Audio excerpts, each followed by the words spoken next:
యోగాతో బరువు తగ్గటం సులభం కేవలం 21 రోజుల్లో. నమస్తే, వెల్కమ్ టు ఐట్రిమ్. మోకాల నొప్పి అని హాస్పిటల్కి వెళ్ళంగానే అక్కడ నుంచే మొదలవుతుంది మనకు వేలల్లో ఖర్చు. కానీ రూపాయి ఖర్చు లేకుండా మనం మోకాల నొప్పులను తగ్గించుకోవచ్చు అని మీకు తెలుసా? ఎగ్జాక్ట్లీ అండి. దీని గురించి మాట్లాడడానికి మనతో పాటు ఉన్నారు ప్రముఖ ఆయుర్వేద వైద్య నిపుణులు డాక్టర్ చిట్టిబొట్ల మధుసూదన్ శర్మ గారు. అయితే రూపాయి ఖర్చు లేకుండా మోకాల నొప్పులను మనం ఎలా కంట్రోల్ చేసుకోవచ్చు అన్నది ఆయన మాటల్లోనే అడిగి తెలుసుకుందాం. నమస్తే సార్. నమస్తే సార్. ఏంటి సార్ మోకాల నొప్పి అని మనం ఏదైనా హాస్పిటల్కి వెళ్తే ఈ టెస్ట్ అని ఆ టెస్ట్ అని ఈ మెడిసిన్ అనేసి చాలా రకాల మెడిసిన్స్ వాడేసి వేలల్లో ఖర్చు అయిపోతున్న రోజులు ఇవి. కానీ మీరు అసలు ఖర్చు లేకుండా మోకాల నొప్పుల్ని కంట్రోల్ చేయొచ్చు అనేసి చెప్తున్నారు. అది ఎలా సాధ్యం? ఏంటి మీ దగ్గర ఉన్న చిట్కా? చాలా మంచి ప్రశ్నమా. మీరు అన్నట్లు రూపాయలు ₹1,00,000 ఖర్చు పెట్టుకునేటువంటి పరిస్థితి ఉందమ్మా మోకాళ్ళ నొప్పుల సమస్య. రెండవది, పూర్వకాలము వయస్సు వచ్చినటువంటి వాళ్ళలో ఉండేటువంటి సమస్య అయితే ఈ రోజుల్లో 25 సంవత్సరాల నుంచే చాలా మందిలో మొదలయ్యేటువంటి పరిస్థితి ఏర్పడుతుందమ్మా. దీనికి 1,00,000 కారణాలు. మరి ఈ మోకాళ్ళ నొప్పుల సమస్యకి ఖర్చు లేని వైద్యాలు చాలా ఉన్నాయమ్మా. ఇప్పుడు ఒక వైద్యం గురించి చెప్తాను చూడమ్మా. పైసా అంటే పైసా ఖర్చు అక్కర్లేదమ్మా. చాలా చక్కటి ప్రయోజనం చేకూరుతుంది. కేవలం అవగాహన కలిగి ఉంటే చాలు. దీనిలో ఎలాంటి సైడ్ ఎఫెక్ట్స్ ఉండవు, అన్ని సైడ్ బెనిఫిట్స్ కూడా ఉంటాయమ్మా. అవి కూడా నేను చెప్తాను. రోజు ఒక్కసారి మా సమస్య తీవ్రంగా ఉంటే రోజు 2 సార్లు కూడా ఈ యొక్క ఔషధాన్ని వాడుకోవచ్చు. సమస్య కొద్దిగా ఉంటే జస్ట్ ఒక్కసారి సరిపోతుందమ్మా. ఉదయం పరిగడుపున వాడుకోవచ్చు, లేకపోతే రాత్రి పడుకునేటప్పుడు వాడుకోవచ్చు. లేకపోతే సమస్యకి ఎక్కువగా ఉంటే కొన్నాళ్ళ పాటు 2 టైమ్స్ వాడేసేసి తర్వాత ఒక్కసారి వాడుకున్నా సరిపోతుందమ్మా. మన చాయిస్ అది కూడా. సో ఎలాగంటే అమ్మా, ఒక 250 ml వాటర్ తీసుకోవాలమ్మా. ఒక పాత్రలో 250 ml వాటర్ తీసుకొని, పారిజాతం ఆకులు మీకు తెలుసు కదమ్మా. గ్రామాలు, పట్టణాలు, నగరాలతో నిమిత్తం లేకుండా ఎక్కడ పడితే ఇక్కడ పారిజాతం చెట్లు ఉంటాయమ్మా. సో ఆ పారిజాతం ఆకులు జస్ట్ 2 కానీ 3 కానీ తీసుకోవాలమ్మా. ఆకులు చిన్నగా ఉంటే 3 తీసుకోవచ్చు, ఆకులు పెద్దవైతే 2 సరిపోతాయి. 2-3 ఆకులు తీసుకుంటే సరిపోతుంది. అవి చిన్న చిన్న ముక్కలుగా చేసేసి ఆ నీళ్ళలో వేసేయాలమ్మా. 250 ml వాటర్లో 2 లేదా 3 పారిజాతం ఆకుల్ని శుభ్రం చేసేసి చిన్న చిన్న ముక్కలు చేసేసి అందులో వేసేసి ఇంచుమించు ఒక 50 to 100 ml నీళ్లు మీరేటట్టు మరిగించుకోవాలమ్మా. అప్రాక్సిమేట్గా. సో 50 to 100 ml నీళ్లు మీరేటట్టు మరిగించేసేసి దించేసేసి ఫిల్టర్ చేయాలమ్మా. ఆ విధంగా మనం ఎప్పుడైతే బాయిల్ చేసామో ఆ నీళ్ళ కలర్ మారిపోతుంది. అంటే పారిజాతం ఆకులు ఉన్నటువంటి ఆ సుగుణాలు, ఔషధ గుణాలన్నీ నీళ్ళలోకి వచ్చేస్తాయి. సో గోరువెచ్చగా ఉన్నప్పుడు ఫిల్టర్ చేసేసి అందులో ఒక 500 మిల్లీగ్రాముల నుంచి 1 గ్రామ్ ఉప్పు వేయాలమ్మా. సాల్ట్. ఇక్కడ మీకు సందేహం రావచ్చు, బీపీ పేషెంట్లు ఎక్కువగా సార్ సాల్ట్ వాడకూడదు అంటారు. సో కొద్దిగా సాల్ట్ వాడుకోవడం వల్ల ఎలాంటి ఇబ్బంది ఉండదమ్మా. వాళ్ళకు మరీ సందేహం ఉంటే ఒక 2 చిటికలు 2 పించెస్ మిరియాల పొడి వేసుకోవచ్చు. ఉప్పుతో పాటు ఉప్పు లేకుండా కూడా వాడుకోవచ్చు. ఉప్పు వేసుకుంటే మిరియాలు అవసరం ఉండదు, మిరియాలు వేసుకుంటే ఉప్పు అవసరం ఉండదు. కాబట్టి అలాగే ఏదో ఒకటి సరిపోతుంది. జనరల్గా అయితే ఉప్పు వాడుతుంటారు. అదే ఇట్లా ఏదైనా డౌట్ ఉన్నటువంటి వాళ్ళైతే జస్ట్ మిరియాల పొడి సరిపోతుంది. షుగర్ లేనటువంటి వాళ్ళైతే ఇందులో తేనె యాడ్ చేసుకోవచ్చు. షుగర్ ఉంటే తేనె వద్దమ్మా. సో ఈ యొక్క ఔషధాన్ని 1 డోసుగా వాడుకోవాలి. ఇట్లా రెగ్యులర్గా వాడుకోవడం వల్ల చాలా త్వరగా ఆ మెడిసిన్లో ఉన్నటువంటి ఔషధ గుణాలన్నీ దేహంలో పనిచేసేసి మోకాళ్ళ నొప్పులకు కారణభూతమైనటువంటి వివిధ అంశాల యొక్క ప్రభావాన్ని నిర్వీర్యం చేసేసి నొప్పులు తగ్గిపోతాయమ్మా. సేఫ్టీ. సో ఇక్కడ ఎలా ఇదవుతుందంటే అమ్మా, ఈ మోకాళ్ళ నొప్పుల సమస్య ఉన్నటువంటి వాళ్ళలో ఇన్ఫ్లమేషన్ ప్రక్రియ జరుగుతుంటుందమ్మా. అదొక ప్రాసెస్ అనమాట. ఆ ఇన్ఫ్లమేషన్ ప్రక్రియ జరిగేటప్పుడు TNF ఆల్ఫా, అదేవిధంగా సైటోకైన్స్, ఇలాంటి అనేక రకాలైనటువంటి రసాయన పదార్థాలు అక్కడ ఉత్పత్తి అవుతుంటాయమ్మా. ప్రోస్టాగ్లాండిన్స్ ఇవన్నీ కూడా ఉత్పత్తి అయ్యే కొద్దీ నొప్పి, పోటు, సలుపు, బాధ ఇలాంటివన్నీ అసౌకర్యాలు కలుగుతుంటాయమ్మా. సో ఈ యొక్క పదార్థాన్ని ఈ పద్ధతిలో వాడుకోవడం వల్ల, అంటే పారిజాతం కషాయాన్ని ఈ పద్ధతిలో వాడుకోవడం వల్ల ఏం చేస్తుందమ్మా, ఆ యొక్క హానికారకమైనటువంటి పదార్థాల యొక్క ఉత్పత్తిని తగ్గించేస్తుందమ్మా. అట్లే అవి చేసేటువంటి హాని అంటే నొప్పి, పోటు, సలుపు ఇవన్నీ దానివల్లనే కలుగుతున్నాయి. కాబట్టి ఆ యొక్క శక్తిని నిర్వీర్యం చేసేస్తుంది, ఉత్పత్తి తగ్గిస్తుంది. అవి చేసేటువంటి ఆ దుర్లక్షణాలు ఏవైతే అవి కలగజేస్తాయి ఆ దుర్లక్షణాలు కూడా తగ్గించేస్తాయి. కాబట్టి సేఫ్టీగా పనిచేస్తుంది. రెండోది ఏంటంటే, ఈ మోకాళ్ళ భాగంలో ఈ నొప్పినటువంటి వాళ్ళలో కండరాలకు ఈ యొక్క ఎంజైమ్స్ ఉత్పత్తి సరిగ్గా లేకపోవడం చేత కండరాలు బాగా స్టిఫ్గా తయారైపోతాయి. గుజ్జు అన్నది తగ్గిపోతుంది. అది కీళ్ళమ్మా. ఈ మోకాళ్ళ భాగంలో కండరాలలో ఈ ఎంజైమ్ సరిగ్గా సరిగా ఉత్పత్తి కాకపోవడం వల్ల ఎంజైమ్స్ ఈ మజిల్స్ సరిగ్గా రిలాక్స్ కాలేవు, గట్టిగా పట్టేసి ఉంటుంది అన్నమాట. దానివల్ల బాధ ఉంటుంది. సో దాన్ని తగ్గించేటువంటి పరిస్థితి ఈ యొక్క పారిజాతం కషాయం చేస్తున్నాము. రెండోది ఏంటంటే ఈ మోకాలు భాగంలో ఉన్నటువంటి, నేను ఇంతకుముందు చెప్పినట్లు ఈ యొక్క కండరాలని నార్మల్గా చేయడమే కాకుండా ఆ మోకాళ్ళ భాగంలో ఉన్నటువంటి ఎముకల్లో ఉన్నటువంటి సమస్యను తొలగిస్తుంది. అదేవిధంగా రెండు ఎముకల మధ్యలో ఉన్నటువంటి ఆ కీళ్ళలో ఉన్నటువంటి సమస్యను తొలగిస్తుంది. అంతేకాకుండా గుజ్జును బాగా ఉత్పత్తి చేసేందుకు ఇది ఉపయోగపడుతుంది. గుజ్జు త్వరగా అరగకుండా ఉండేందుకు ఇది ఉపయోగపడుతుంది. అదేవిధంగా గుజ్జు ఇంతకుముందు చెప్పినట్టు చక్కగా ప్రొడ్యూస్ అయ్యేందుకమ్మా మోకాళ్ళ భాగంలో. అట్నే కార్టిలేజ్ అనేటువంటి మృదులాస్తి ఉంటుందమ్మా ఆ రెండు ఎముకల మధ్యలో. ఆ కార్టిలేజ్ని కూడా బాగా రక్షించేందుకు ఉపయోగపడుతుందమ్మా. దీనివల్ల మల్టిపుల్ బెనిఫిట్స్ ఉన్నాయి, చాలా బెనిఫిట్స్ ఉన్నాయి. మోకాలకు సంబంధించిన ప్రతి ప్రాబ్లం మనకు క్లియర్ అయిపోయింది. రెండోది ఏంటంటే ఆధునికంగా మనం ఆలోచించినప్పటికమ్మా ఇందులో ఆస్పిరిన్ లాంటి ఒక పదార్థం ఉందమ్మా, మిథైల్ శాలిసిలేట్ అని చెప్పి చెప్తుంటారు సర్వసాధారణంగా. ఈ ఆస్పిరిన్ లాంటి పదార్థము ఈ యొక్క కషాయంలో అంటే ఈ పారిజాతం ఆకులో ఉంటుంది కాబట్టి ఆ ఆస్పిరిన్ సర్వసాధారణంగా నొప్పులు తగ్గేదానికి వాడుతుంటారు అనమాట.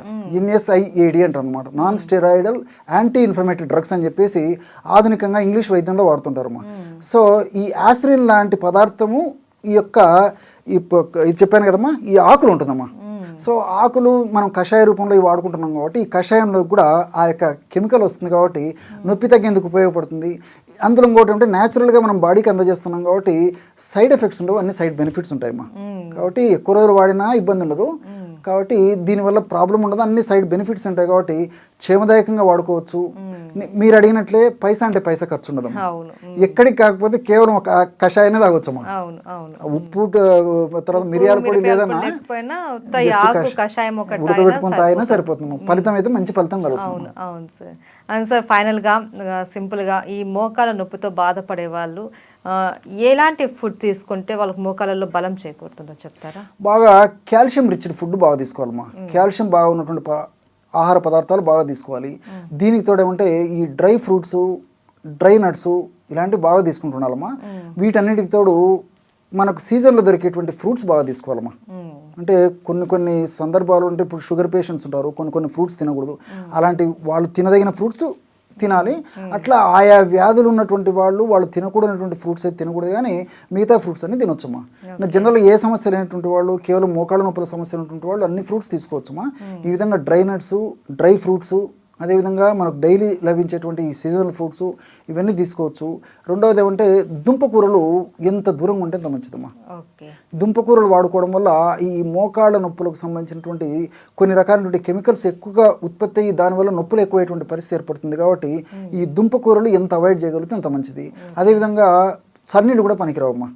నార్మల్ టెంపరేచర్ ఉన్నటువంటి వాటర్ తాగుతుండాలి, కానీ ఇలాంటి వాళ్ళు ఈ చన్నీళ్ళు, తర్వాత ఈ ఐస్ వాటర్, కోల్డ్ వాటర్ ఇవి తాగడం వల్ల కూడా నొప్పులు ఒక పట్టాన తగ్గవు, సమస్య మరింత జటిలమైనటువంటి పరిస్థితి ఏర్పడుతుంది. వీటన్నిటితో ఏమంటే ప్రకృతి సిద్ధంగా, సహసిద్ధంగా లభించేటువంటి పదార్థాలను ఎక్కువగా తీసుకోవడం మంచిదమ్మా. అంటే మనం ఉడకబెట్టడము, వేయించడము, ఫ్రై చేయడము, అంటే ఇలాంటి ఇవన్నీ కాకుండా రోజు మనం తీసుకునేటువంటి ఆహార పదార్థంలో కనీసము 40% వరకైనా న్యాచురల్ ఫుడ్ తీసుకోవడం వల్ల ఈ యొక్క సమస్యకు చాలా చక్కటి పరిష్కారం దొరుకుతుందమ్మా. ఈ ఆకుకూరలు తీసుకోవచ్చు, కూరగాయలు తీసుకోవచ్చు. ఆకుకూరల్లో కూడా పుష్కలంగా ఉంటుందమ్మా. ఈ మోకాళ్ళు పోషణకు ఉపయోగపడేటువంటి అనేక రకాలైనటువంటి సూక్ష్మ పోషకాలు కూడా చాలా ఉంటాయి కాబట్టి ఈ ఆకుకూరలు తీసుకోవచ్చు, కూరగాయలు తీసుకోవచ్చు. నేను ఇంతకుముందు చెప్పినట్లు పళ్ళు తీసుకోవచ్చు. వీటన్నిటిలో కూడా ఫైబర్ ఉంటుంది. ఫైబర్ కూడా ప్రత్యక్షంగా పరోక్షంగా మోకాళ్ళ నొప్పులకు ఉపయోగపడుతుందమ్మా. కాబట్టి ఇలాంటి ఆహార పదార్థాలు తీసుకోవడం వల్ల మోకాళ్ళ నొప్పుల సమస్య త్వరగా తగ్గిపోతుంది. ఒకవేళ సమస్య లేకున్నటువంటి వాళ్ళకైతే ఆ సమస్య అంత చిన్న వయసులో రాకుండా కూడా ఉంటాయమ్మా. Thank you so much sir. నమస్తే. సమస్య అయితే ఈ మధ్యకాలంలో ఏంటంటే 20 years ఆఫ్ ఏజ్లోని ఈ సమస్య అనేది మనం చూస్తూ ఉన్నాము. అయితే దీనికి ఎలాంటి ఎక్సర్సైజులు ఉన్నాయి, సో అంతేకాకుండా మోకాళ్ళ నొప్పులు ఉన్నవారు వాక్ చేయొచ్చా, వివరాలు తెలుసుకుందాం. ఈరోజు మనతో పాటు ఉన్నారు ప్రముఖ ఫిజియోథెరపిస్టు భానుపూర్ణిమ గారు ఫ్రమ్ ఫిజియోకేర్. మేడం నమస్తే అండి. నమస్తే అండి. సో జనరల్గా మోకాళ్ళ నొప్పుల సమస్య చాలా చిన్న వయసులోనే వస్తుంది. ఎందుకు అసలు ఈ సమస్య ఇంత చిన్న వయసులో వస్తుంది? ఇంతకుముందు మోకాళ్ళ నొప్పులు అంటే 65-70 సంవత్సరాలు దాటిన వాళ్ళలో మాత్రమే చూసేవాళ్ళం. ఇప్పుడు లేట్ 20s, ఎర్లీ 30sలో కూడా మోకాళ్ళ నొప్పుల సమస్య అనేది బాగా ఎక్కువ చూస్తున్నామండి. ఒకప్పుడు ఎక్స్రేలు చూస్తే ఏజ్ చెప్పగలిగే వాళ్ళం. లక్కీగా మేము రిటైర్డ్ ప్రొఫెసర్స్ అండర్లో చదువుకున్నాము. సో వాళ్ళు ఇలా ఎక్స్రే చూడంగానే వాళ్ళ ఏజ్ కరెక్ట్గా చెప్పగలిగే వాళ్ళు. ఇప్పుడు ఎక్స్రేలు చూస్తుంటే ఎవరి ఏజ్ ఎంతో గెస్ట్ చేయలేకపోతున్నాం. So late 20s and early 30s వాళ్ళు కూడా 60 ఏళ్ళు 70 ఏళ్ళ వాళ్ళ ఎక్స్రేల్ లాగా అరిగిపోతున్నాయండి. డెన్సిటీ అలా ఉంది. చాలా సివియర్ గా ఉంది. దీనికి కారణాలు అంటే లైఫ్ స్టైల్ చేంజెస్ అని చెప్పుకోవచ్చు అండి. చిన్న ఏజ్ నుంచి ఆటలు లేకపోవడం, జాబ్ నేచర్, కంటిన్యూస్ గా స్టాండింగ్ కానీ సిట్టింగ్ కానీ జాబ్స్ లో ఉండడము, ప్లస్ ఇంకొకటి భోజనం చేసేటప్పుడు డైనింగ్ టేబుల్స్ మీద కూర్చొని తినడము. ఒకప్పుడు అందరూ ఫ్యామిలీ అందరూ కింద కూర్చొని పీటల మీద చాపల మీద తినేవాళ్ళు, ఇప్పుడు అందరూ డైనింగ్ టేబుల్స్ మీదే.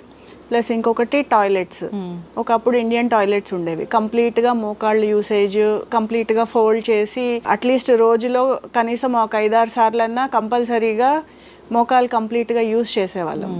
ఇప్పుడు అన్ని వెస్ట్రన్ టాయిలెట్స్ అయిపోయాయి, డైనింగ్ టేబుల్ మీద డిన్నర్ అయిపోయింది, ఆటలు తగ్గిపోయాయి, స్కూల్స్ లో గ్రౌండ్స్ ఉండటం లేదు, మొత్తం సెడెంటరీ మొత్తం.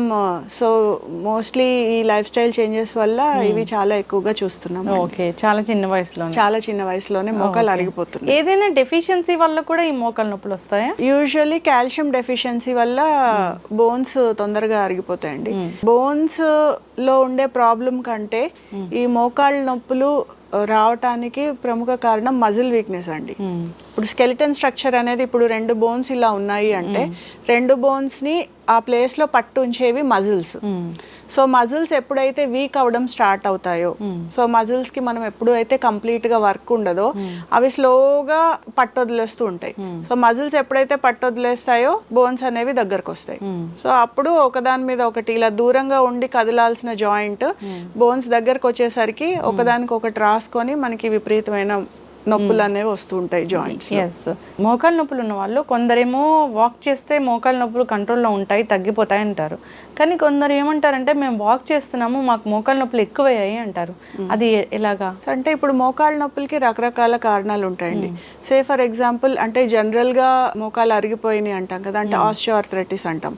అలా కాకుండా ఏదైనా వేరే రీజన్ వల్ల మీకు జాయింట్ లో పెయిన్స్ ఉండి, say for example rheumatoid arthritis కానీ లేదా ఇంకేదైనా సమస్య వల్ల కీళ్ళ నొప్పులు ఉంటే అలాంటి కండిషన్స్ లో వాకింగ్ చేస్తే నొప్పులు ఎక్కువ అయ్యే ఛాన్సెస్ ఉంటాయి. బట్ రెగ్యులర్ దీంట్లో మాత్రము వాకింగ్ చేస్తూనే ఉండాలి. సో మనం ఎప్పుడైతే యాక్టివిటీ తగ్గుతుందో, ఇందాక మనం మాట్లాడుకున్నాం కదా మజిల్ వీక్నెస్ వచ్చినప్పుడు ఆ జాయింట్స్ అనేవి అరిగిపోతూ ఉంటాయి. చాలా మంది చెప్తూ ఉంటారు ఆల్రెడీ అరిగిపోయిందండి, ఇంకా ఎక్కువ నడిస్తే ఇంకా ఎక్కువ అరిగిపోతుందేమో అని అసలు నడవటం మానేసాము అనేసి. అది కరెక్ట్ కాదండి. ఎంత యాక్టివ్ లో ఉంటే మనం జాయింట్ ని అంతా కాపాడుకోవచ్చు. ఓకే, అయితే ఎంతసేపు వాక్ చేయాలి? యూజువల్లీ అండి ఏ ఏజ్ గ్రూప్ అయినా 40 minutes వాక్ అనేది కంపల్సరీ అండి ఎవరికైనా కూడా.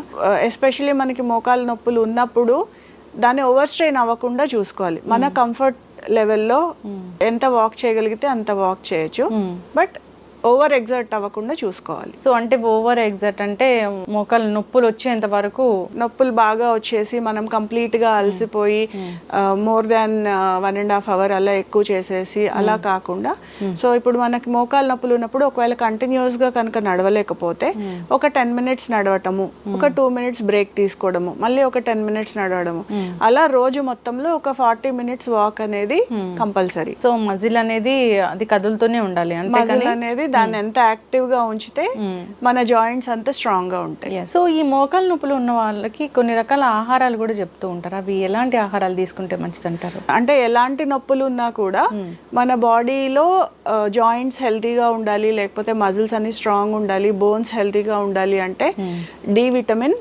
Calcium and vitamin C. So ఇవి 3 చాలా ఇంపార్టెంట్ అండి. మనకి వైటమిన్ డి ఎండ నుంచి వస్తుంది. ఇప్పుడు మనము అన్ని కంప్లీట్ గా ఏసీలో ఉండటము, అస్సలు సూర్యరశ్మి మన బాడీకి తగలకపోవడం వల్ల కూడా వైటమిన్ డి డెఫిషియన్సీ చాలా ఎక్కువగా చూస్తున్నాం. సో ఇంకొకటి కాల్షియం. సో కాల్షియం మన బోన్స్ అబ్జార్బ్ అవ్వాలి అంటే దానికి వైటమిన్ సి, డి విటమిన్ ఉండాలి. సో ఈ 3 ఉంటే కనుక ఈ జాయింట్ హెల్త్ అనేది మనకి బాగుంటుంది. సో కొంచెం కాల్షియం రిచ్ ఉన్న ఫుడ్ తీసుకోవడం, అంటే మిల్క్ ప్రోడక్ట్స్ కానీ ఆకుకూరలు ఇలాంటివి తీసుకోవడము, కొంచెం వైటమిన్ సి రిచ్ ఉన్నవి ఫుడ్స్ తీసుకోవడము, కొంచెం సేపు ఎండలో ఉండడము. సో ఇవి కనుక రెగ్యులర్ గా చేస్తూ ఉంటే మనము మన జాయింట్ హెల్త్ ని కాపాడుకోవచ్చు. ఓకే, అయితే జనరల్ గా ఈ మనం 20 years ఆఫ్ ఏజ్ అలానే చూస్తూ ఉన్నాం ఈ మోకాలు నొప్పులు. అయితే ఏంటంటే వీళ్ళు బాడీ బిల్డ్ చేయాలి, జిమ్కి వెళ్ళాలి, ఇలాంటివి ఉంటూ ఉంటాయి. సో వీళ్ళు ఎలాంటి వ్యాయామాలు అవాయిడ్ చేస్తే మంచిది అంటారు? బాడీ మజిల్ బిల్డ్ చేసే వ్యాయామాలు డెఫినెట్లీ మంచివేనండి. కాకపోతే జిమ్కి వెళ్ళే వాళ్ళు ఎక్సెసివ్గా మజిల్ బిల్డ్ చేసేయాలి, చాలా ఫాస్ట్గా మజిల్ వచ్చేయాలి అన్న దీంతో చాలా ఎక్కువ గంటలు జిమ్లో కష్టపడి చేసేస్తూ ఉంటారు. అలా కాకుండా కొంచెం ఆప్టిమైజ్ చేసుకుని, అంటే కొంచెం టైమింగ్స్ చూసుకొని మధ్య మధ్యలో బ్రేక్స్ ఇస్తూ చేసుకుంటే ఎలాంటి ఇబ్బంది రాకుండా ఉంటుంది.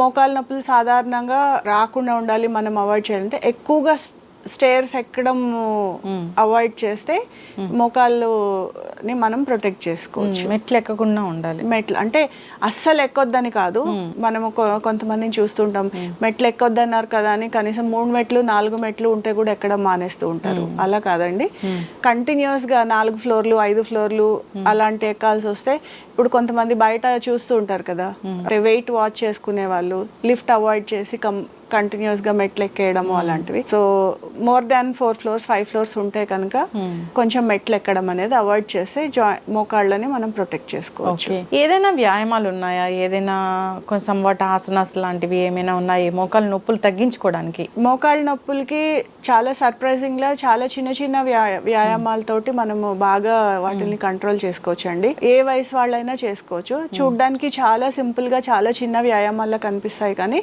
చాలా ఎఫెక్టివ్ గా మనం మోకాళ్ళ నొప్పుల్ని ప్రొటెక్ట్ చేసుకోవచ్చు. ఇలా ఒక టవల్ కానీ బెడ్షీట్ కానీ ఏదైనా ఈ మాత్రం మందంలో రోల్ చేసుకోవాలండి. రోల్ చేసుకుని ఇలా మనం మోకాలు కింద పెట్టాలి, కరెక్ట్గా మోకాలు కింద పెట్టాలి. ఈ ఎక్సర్సైజ్ చేసేటప్పుడు గుర్తుంచుకోవాల్సిన ముఖ్యమైన విషయము, మన బ్యాక్ అనేది స్ట్రైట్గా ఉండాలండి. సో ఇలా ఏదైనా ఒక గోడకి కానీ, ఒకవేళ మీరు కింద కూర్చోలేకపోతే మంచం మీద కూర్చున్న మంచానికి ఇలా బ్యాక్ స్ట్రైట్గా పెట్టి మోకాలు కింద ఈ టవల్ని కానీ బెడ్షీట్ని కానీ పెట్టి మన మోకాలతోటి గట్టిగా ఇలా టవల్ని ప్రెస్ చేయాలి. ప్రెస్ చేసినప్పుడు పాదం మన వైపు కనుక్కోవాలి. ఓకేనండి, ఇలా గట్టిగా ప్రెస్ చేసి ఒక 10 సెకండ్స్ దీన్ని హోల్డ్ చేయాలి. 10 సెకండ్స్ హోల్డ్ చేసి రిలీజ్ చేయాలి. ఇలా ఈ వ్యాయామాన్ని ఒక 10 సార్లు రిపీట్ చేయాలి. ఒక కాలు అయిపోయిన తర్వాత రెండో కాలు కింద కూడా ఈ టవల్ని పెట్టుకొని మోకాలతోటి, రెండో కాలు కింద కూడా ఈ టవల్ని పెట్టుకొని మోకాలతోటి గట్టిగా ప్రెస్ చేసినప్పుడు చూడండి పాదం మన వైపుకి లాక్కోవాలి. ఒక 10 సెకండ్స్ హోల్డ్ చేసి రిలీజ్ చేయాలి. మోకాల నొప్పులకి వ్యాయామాలు చేసేటప్పుడు గుర్తుపెట్టుకోవాల్సిన విషయము, ఒక మోకాలు నొప్పి ఉన్నా కూడా 2 మోకాళ్ళకి కంపల్సరీ వ్యాయామం చేయాలండి. మోకాలు నొప్పి అని ఒకటే కాలుకి వ్యాయామం చేస్తే, ఒక కాలు నొప్పి పెట్టినప్పుడు మనం దాని మీద బరువు పడకుండా అవాయిడ్ చేయడం కోసం రెండో కాలు మీద ఎక్కువ బరువేసేస్తాము. సో దాంతో రెండో కాలు కూడా ఎఫెక్ట్ అవుతుంది. సో అలాంటివి జరగకుండా ఉండాలంటే వ్యాయామం చేసినప్పుడు 2 కాళ్ళకి కూడా వ్యాయామం చేయాలి. ఎస్, అయితే మేడం మీరు చెప్పినట్లుగా చిన్న చిన్న వ్యాయామాలతో ఈజీగా మనం మోకాళ్ళ నొప్పులు తగ్గించుకోవచ్చు. అవునండి, నిజంగా మోకాళ్ళ నొప్పి వచ్చిందంటే దానికి ఒక టాబ్లెట్ వేసుకుంటారు, దానివల్ల వచ్చే కాంప్లికేషన్స్ చాలానే ఉంటాయి. అవునండి. సో కింద కూర్చొని చేసే వ్యాయామం మనకు చాలా సింపుల్ గా ఉంది. అయితే ఇంకా ఎటువంటి వ్యాయామాలు చేసుకుంటే ఈ మోకాళ్ళ నొప్పుల నుంచి మనం విముక్తి పొందొచ్చు? ఇలా మనం ఎలా కూర్చున్నామో అలాగే చేసుకోవచ్చండి. ఎలా చేయాలో చూపిస్తాను. మోకాళ్ళ నొప్పులకి సంబంధించి ఏ వ్యాయామం చేసినా మీరు గుర్తుపెట్టుకోవాల్సింది, మన బ్యాక్ అనేది స్ట్రైట్ గా పొజిషన్ చేసుకోవాలండి. మన బ్యాక్ స్ట్రైట్గా ఉందో లేదో చేసుకోవడానికి ఈ వ్యాయామము అద్దం ముందు చేస్తే మన పొజిషన్ మనకు అర్థమవుతూ ఉంటుంది. సో ఇలా కూర్చున్నాను కదా, సో ఇప్పుడు మన మోకాల్ని ఇలా స్ట్రైట్గా పైకి లేపాలి. సో పైకి లేపి పాదం మన వైపు కనుక్కోవాలి. ఈ కింద నుంచి స్ట్రెచ్ అయింది మనకు తెలుస్తూ ఉంటుందండి. సేమ్ ఇందాక మనం చూపించాం కదా, 10 సెకండ్స్ హోల్డ్ చేసి స్లోగా కింద పెట్టాలి. అట్లాగే రెండో కాలు కూడా పైకి లిఫ్ట్ చేసి పాదం మన వైపు కనుక్కోవాలి. పాదం మన అనుకొని ఒక 10 సెకండ్స్ హోల్డ్ చేసి స్లోగా కింద పెట్టేయాలి. సో ఇలా ఎన్ని టైమ్స్ చేయాలి? 10 టైమ్స్ అండి, each leg 10 times. So with మనం ఇందాక చూపించిన వ్యాయామంతో పాటు ఇది చేసుకుంటే సరిపోతుంది? అవునండి. ఓకే, ఇప్పుడు ఇది రెండో ఎక్సర్సైజ్ చూసాం కదా, ఇంకొక చిన్న ఎక్సర్సైజ్ అండి. సేమ్ ఇలా కూర్చునే చేసుకోవచ్చు. ఇప్పుడు ఒక్కొక్క కాలు పైకి ఎత్తాం కదా, ఇప్పుడు ఒక కాలు మీద ఒక కాలు క్రాస్ చేసి సేమ్ బ్యాక్ స్ట్రైట్గా ఉండేటట్టు చూసుకొని పైకి లిఫ్ట్ చేయాలి. ఇప్పుడు మనము కిందున్న కాలుకి వ్యాయామం ఇస్తున్నట్టు పైనున్న కాలు కింద కాలుని రెసిస్ట్ చేస్తుంది. అంటే అగెయిన్స్ రెసిస్టెన్స్ మనము ఈ కాలుతో వ్యాయామం చేస్తున్నాం. సో సేమ్ పాదం మన వైపు అనుకొని ఒక 10 సెకండ్స్ హోల్డ్ చేసి కింద పెట్టేయాలి. తర్వాత ఆల్టర్నేట్ చేయాలండి. ఇది ఈ కాలు మీద వేసుకొని పైకి లిఫ్ట్ చేయాలి. మనం కింద కాలు ఏ కాలు అయితే కింద ఉందో దానికి మనం ఎక్సర్సైజ్ చేస్తున్నాం. పైన ఉన్న కాలు దానికి రెసిస్టెన్స్ ఇస్తుంది. సేమ్ పాదం మన వైపు అనుకోవాలి. ఒక 10 సెకండ్స్ హోల్డ్ చేసి కింద పెట్టేయాలి. ఓకే. సో ఇవి మార్నింగ్ ఈవినింగ్ 2 పూట్ల చేసుకోవచ్చు? 2 పూట్ల చేసుకోవచ్చు అండి. సో ఏవైతే మోకాళ్ళ నొప్పులు ఇబ్బంది పెడుతూ ఉన్నాయో సో ఆ పెయిన్ నుంచి అయితే రిలీఫ్ ఉంటుంది. పర్మనెంట్ సొల్యూషన్ అయితే కాదు కదా? పర్మనెంట్ సొల్యూషన్ అంటే ఇప్పుడు మనకి ఆల్రెడీ మోకాళ్ళు ఎంతవరకు అరిగిపోయాయి అనే దాన్ని బట్టి గ్రేడింగ్ని బట్టి ఉంటుందండి.